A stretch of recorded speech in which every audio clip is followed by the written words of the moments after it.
क्या है मूसा, क्या आपसे बड़ा कोई आलिम है? मूसा अलैहिस्सलाम ने कहा नहीं, मुझसे बड़ा कोई आलिम नहीं। इस वक्त दुनिया में सबसे बड़ा आलिम मैं हूं। और हकीकत में मूसा अलैहिस्सलाम सबसे बड़े आलिम थे, मगर अल्लाह ताला को मूसा की ये बात पसंद नहीं है। ये आलिम की शान नहीं है कि सबसे बड़ा अपने आप को समझे। मूसा अलैहिस्सलाम का ये जुमला अल्लाह को पसंद नहीं आया।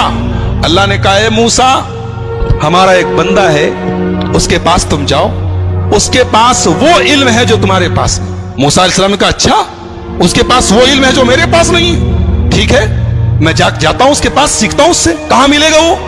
अल्लाह ने कहा वो तुम्हें मिलेगा मजमाउल बहरैन पर, जहां दोनों दरिया आपस में मिलते हैं, वहां चले जाओ, वहां तुम्हें वो आदमी मिलेगा। चुनांचे हजरत मूसा अलैहिस्सलाम ने अपने साथी हजरत यूशा इब्न नून को लिया और पहुंचे वहां पर। वहां पे हजरत खिजर से मुलाकात हुई। हजरत खिजर कौन थे?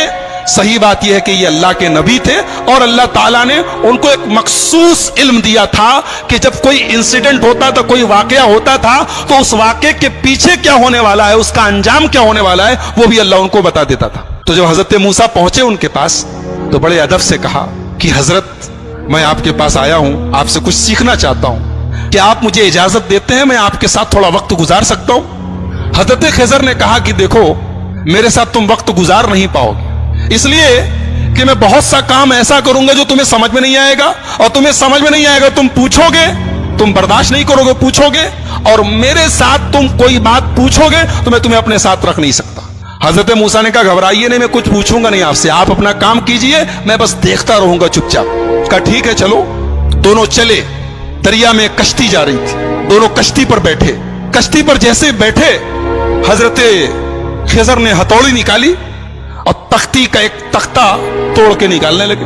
हजरत मूसा ने कहा क्या कर रहे हैं आप? अरे कश्ती डूब जाएगी, सब मर जाएंगे, सबको डुबोना है क्या? कहा मैं बोला था कि तुम सब्र नहीं कर पाओगे, तुम बर्दाश्त नहीं कर पाओगे, बोलोगे जरूर। कहा कि अच्छा माफ कीजिए, मैं भूल गया था, अब कुछ नहीं पूछूंगा, अब आप जो करना हो कीजिए, मैं कुछ पूछूंगा नहीं। और आगे बढ़े, कश्ती से उतरे, एक गांव में पहुंचे। गांव में 15 साल का 16 साल का एक लड़का था, अच्छा खासा टहल रहा था। उसको हजरत खिजर ने पकड़ा, उसकी गर्दन घुमा दी, मर गया, वहीं पे मर गया। कहा रे अक़तलत नफ्सन ज़किय्यतन बिग़ैरि नफ्स, एक मासूम बच्चे को मार डाला आपने। क़ाला अलम अक़ुल लक इन्नका लन तस्ततिय मइय सब्रा, कहा कि मैं जानता तो तुम सब्र नहीं कर पाओगे मेरे साथ, तुम बर्दाश्त नहीं कर पाओगे। कहा अच्छा माफ कीजिए, अब आखिरी चांस दे दीजिए, अब अगर मैं कुछ पूछूंगा आप मुझे छोड़ दीजिए, आप अपने रास्ते में अपने रास्ते। कहा ठीक है। आगे पहुंचे, एक गांव में गए, एक बस्ती में गए, दोनों भूखे प्यासे थे। जब बस्ती में पहुंचे तो वो बस्ती जो थी वो कंजूसों की, बखीलों की बस्ती थी। ये दोनों पहुंचे, बोले हमें भूख लगी है, कुछ खाने को मिलेगा क्या? तो बस्ती वालों ने कहा कि तुम्हारे बाप का माल है कि चले आए और हम तुम लोगों को खाने पीने को देंगे, चलो जाओ यहां से। भगा दिया उन लोगों ने। यानी एक नंबर के बखील और कंजूस थे, दोनों को एक आदमी खाना खिलाने को तैयार नहीं। दोनों बेचारे भूखे प्यासे थके हारे गांव के एक मकान की दीवार के पास बैठे थे। अचानक दीवार गिरने लगी, हजरत खिजर खड़े हुए और अल्लाह ने उनको एक मखसूद ताकत दी थी। दीवार गिर रही थी, उन्होंने खड़े होकर दीवार को सीधा कर दिया। हालांकि वो अकेले एक आदमी के बस की चीज नहीं थी, लेकिन अल्लाह ने उनको पावर दिया था, उन्होंने खड़े होकर दीवार ठीक कर दी। मूसा अलैहिस्सलाम जलाली पैगंबर थे, पहले ही गुस्से में थे, उन लोगों ने खाना और पानी तक नहीं पूछा था, मेहमान नवाजी नहीं की थी। कहा कि आप बड़े खैरखा बनते हैं, बड़े दरिया दिल बनते हैं, उन लोगों ने पानी तक नहीं पूछा और आप चले, उनकी दीवार गिर रही थी, आपको ठीक करने की क्या जरूरत थी? आप पहले पैसा ले लेते, कुछ मुआवजा तय कर लेते। क़ाल हाज़ा फ़िराक़ु बैनी व बैनी, कहा कि ऐ मूसा, अब यहां से आप अपने रास्ते में अपने रास्ते। आपने कहा तो मैं बोलूंगा नहीं और आप हर जगह बोल दिए। अब मैं बताता हूं कि वो तीनों काम मैंने क्यों किया था। हम लोग जिस कश्ती में जा रहे थे, वो कश्ती कुछ गरीबों की कश्ती थी, कुछ गरीब लोग थे, वो बेचारे कश्ती पर चलाते थे, वही उनकी इनकम का जरिया थी। आगे एक जालिम बादशाह था, वो जालिम बादशाह जब कोई कश्ती देखता था, अगर कश्ती सही सलामत होती थी तो कश्ती को लूट लेता था, और अगर कश्ती दूर से ही ऐबदार नजर आती थी तो छोड़ देता था। मैंने तख्ता निकाल दिया ताकि वो जालिम बादशाह कश्ती को लूटे ना। और जो लड़का था जिसको मैंने गर्दन पकड़ के मार दिया था, उस लड़के के माँ बाप बहुत नेक थे, मोमिन थे, ईमान वाले थे, और वो लड़का आगे चल के अपने बाप का नाफरमान, अपनी माँ का नाफरमान और काफिर होने वाला था। तो मैंने अल्लाह के हुक्म से उसको खत्म कर दिया, और अल्लाह उस बच्चे के बदले उनको एक नेक बच्चा देगा जो उनकी आगे चल के ईमान वाला बनेगा और उनकी खिदमत करेगा। और जो दीवार मैंने ठीक कर दी थी, वो दरअसल जिस मकान की दीवार थी वो मकान 2 यतीम बच्चों का था। उनका बाप जब मरने लगा तो उसने अपनी सारी जमा पूंजी, बच्चे छोटे छोटे थे, सारी जमा पूंजी अपने मकान की एक दीवार के नीचे दफन कर दिया।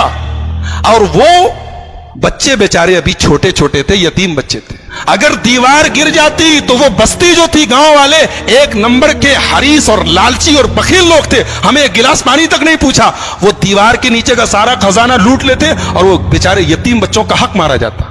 तो अल्लाह के हुक्म से मैंने दीवार को ठीक कर दिया ताकि जब बच्चे बड़े हो जाएं तो फिर अल्लाह ताला उनके बाप का खजाना उन्हें पहुंचा दे। और अल्लाह ने ऐसा क्यों किया? इसलिए कि उन दोनों बच्चों का जो बाप था वो बहुत नेक था। नेक बाप की औलाद परेशानी में पड़े ये अल्लाह ताला ने पसंद नहीं किया। अगर बाप नेक है तो औलाद की अल्लाह मदद करता है। एक नुक्ता यह मिला कि अगर आदमी नेक हो तो उसके मरने के बाद भी उसकी औलाद को फायदा पहुंचता है। ये इस आयत से पता चला। बहरहाल ये हजरत खिज़र का वाकया था, हजरत मूसा का वाकया। कुरान करीम के 15वें पारे के लास्ट में और 16वें के शुरू में यह वाकया बयान किया गया। मूसा अलैहिस्सलाम की जो कौम थी, अल्लाह ने बहुत इनाम उनके ऊपर किया। इनके ऊपर आसमान से खाना उतरता था, इनको भूख लगती थी, खाना उतरता, मन्नो सलवा। पानी की जरूरत पड़ी, मूसा अलैहिस्सलाम ने लाठी को जमीन पे मारा, जमीन से चश्मा बहने लगा। इनको धूप बहुत तेज लगी, आसमान में बादल का साया आ गया। लेकिन जितनी अल्लाह ने इनको सहूलत दी, आराम दिया, उतनी ही ये कौम नाफरमान हो गई। जब फलस्तीन करीब आ गया तो मूसा अलैहिस्सलाम ने अपने साथियों से कहा, बनी इसराइल से, कि चलो हम फलस्तीन में चलें और वहां पे एक जालिम लोगों की हुकूमत है, अमालेका की हुकूमत है, हम उनसे जिहाद करें, उनसे लड़ें। तो मूसा अलैहिस्सलाम के साथियों ने कहा, अरे वो लोग बहुत पावरफुल लोग हैं, हम लोग उनसे लड़ नहीं सकते, उनसे लड़ने की ताकत हमारे अंदर नहीं है, आप जाइए, आपका रब जाए। इज़हब अंत व रब्बुका फकातिला, ऐ मूसा तुम जाओ, तुम्हारा रब जाए और दोनों जाके लड़ाई करो, हम लड़ने वाले नहीं। ये हाल था बनी इसराइल का। ऐसे ही नहीं हम लोग सूरह फातिहा में पढ़ते, गैरिल मग़ज़ूबि अलैहिम वलद्दालिन, ऐ अल्लाह उनके रास्ते पर नहीं चलाना जिनके ऊपर तेरा गजब उतरा। अल्लाह ने इसको जितना नवाजा था, इस कौम ने उतनी ही नाफरमानी और उतनी ही बदकारी की। सोचिए अल्लाह की कितनी बड़ी गुस्ताखी है, रसूल की कितनी बड़ी गुस्ताखी। कह रहे हैं मूसा तुम जाओ, तुम्हारा रब जाए, तुम लड़ो, हम नहीं लड़ेंगे।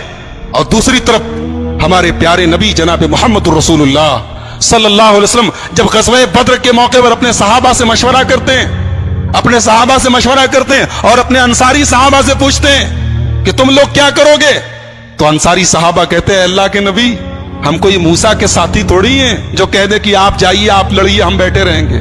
आए अल्लाह के नबी, अगर आप समुंदर में उतरने कहेंगे, आपके सहाबा समुंदर में उतरने को तैयार है। इसीलिए हमारा ईमान है कि दुनिया में जितने नबी आए, जितने रसूल आए, सारे रसूलों में सबसे बेहतरीन सहाबा, सबसे बेहतरीन साथी अगर किसी को मिले तो हमारे प्यारे नबी मोहम्मद रसूलुल्लाह सल्लल्लाहु अलैहि वसल्लम को। तो इन लोगों ने कहा कि मूसा आप जाइए, आपका रब लड़े, हम नहीं लड़ेंगे। अल्लाह ने सजा नाजिल की कि अब 40 साल तक तुम लोग फलस्तीन को फतह नहीं कर सकते।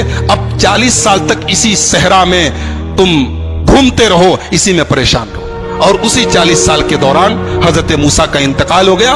बाद में उनके जानशीन बने हजरत यूशा इब्न नून और उनके दौर में फलस्तीन फतह हुआ और फलस्तीन पर फिर बनी इसराइल का कब्जा हुआ।